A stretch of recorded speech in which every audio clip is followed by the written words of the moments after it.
കാറൊക്കെ കഴുകി വൃത്തിയാക്കുണ്ടല്ലോ. ഈ കോലം കൊണ്ട് എങ്ങോട്ടേക്ക് പോകില്ല.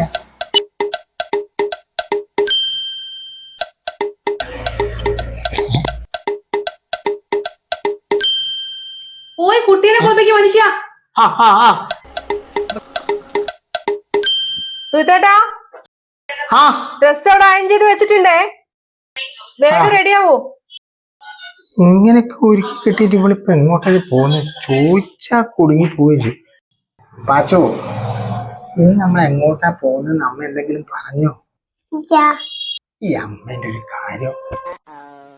ശരത്തെ, പിന്നെ അനുവിനെയും കൂട്ടി അമ്മേനെയും കൂട്ടി നീ ഇറങ്ങിക്കോ. ബൈജേട്ടനും മേമയും കൂടെ ഒരുമിച്ച് വേറെ വണ്ടിയിലാ വരുന്നേ.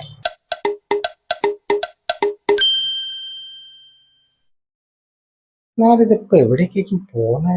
ഓ ഓ പിന്നെ ശ്രീതട്ടേക്ക് എത്തിക്കോളൂടാ. നീ വേഗം വരണം കേട്ടോ, ലേറ്റ് ആവല്ലേ. ശരി. അതെ, എത്ര മണിക്കും മുഹൂർത്തം? എന്തിന്റെ മുഹൂർത്തം? അല്ല, എന്റെ കുടുംബക്കാരൊരു കല്യാണത്തിൽ പോവാന്നുള്ളത് എനിക്ക് മനസ്സിലായി. സത്യം പറഞ്ഞാൽ ഇന്നോട് മറന്നു പോയതാ, സോറി. കല്യാണം കളവാണെന്നല്ല. ഇന്നെന്താ ഡേറ്റ്? ഇന്ന് ജനുവരി 23. ഇന്നല്ലേ മാജിക് മഷ്റൂം റിലീസ് ആവുന്ന ദിവസം.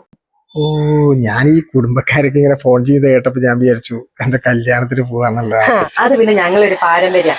നല്ല സിനിമയാണെങ്കിൽ ഞങ്ങൾ എല്ലാരും കൂടെ ഒരുമിച്ച് ചെന്ന് തിയേറ്ററിൽ പോയി സിനിമ കാണും. ഒരു പാരമ്പര്യം. എന്താ പറഞ്ഞ? അല്ല, നല്ല പാരമ്പര്യം എന്ന് പറഞ്ഞ. അല്ലടാ, ഇതിന് ടിക്കറ്റ് വേണ്ടേ? ടിക്കറ്റ് ഒക്കെ ഞാൻ നേരത്തെ ബുക്ക് ചെയ്ത് കഴിഞ്ഞു. എന്നാ പോയി വണ്ടി കയറ്.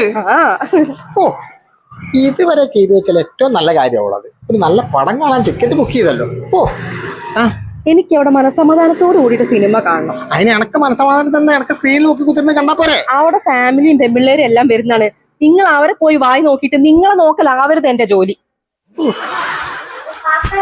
എന്റെ നാദഷ്ക, ഈ മാജിക് മഷ്റൂം എന്തായാലും സൂപ്പർ ഹിറ്റാ. ഇതൊക്കെ അടുത്തൊരു സൂപ്പർ ഹിറ്റിലെ കഥ ഞാൻ പറഞ്ഞുതരാം. എന്റെ കഥയാ, പീഡിപ്പിക്കപ്പെടുന്ന ഭർത്താവിന്റെ കഥ.